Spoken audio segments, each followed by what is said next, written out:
একটা ছোট্ট গ্রামে একটা পুরনো বাড়ি ছিল।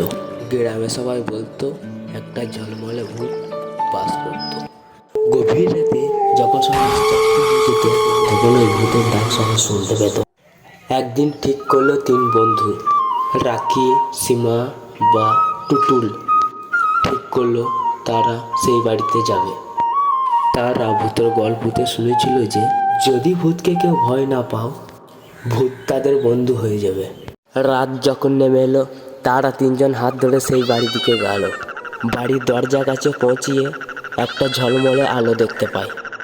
তারা ভেতরে ঢুকে দেখলো একটা সাদা কালারের কাপড় পরে একটা ভূত দাঁড়িয়ে আছে।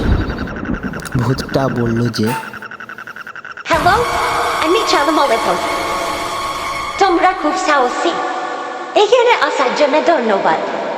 আমি তোমাদের সাথে কিছু মজার খেলা খেলতে চাই। কি সীমা এবং টুটুল দেখে আশ্চর্য হয়ে গেল। তারা ভয় না পেয়ে খেলা শুরু করলো। ভূতেরে নানা খেলা অনেক দেখালো এবং সবাই মিলে অনেক আনন্দ করলো। রাতের শেষের পর ভূতেরে ওদেরকে বলল যে তোমাদের তিনজনের সাহস এবং বন্ধুত্ব দেখে আমি অনেক খুশি। তোমরা আবার যদি তিনজন আসো তাহলে আমি অপেক্ষা করব। সেই রাত্রে থেকে তাদের একটা বিশেষ বন্ধুত্ব হয়ে গেল। এরপর প্রতি সপ্তাহে ওরা ওই পুরোনো বাড়িতে আসতো আর ঝলমলে ভূতের সাথে সময় কাটাইতো।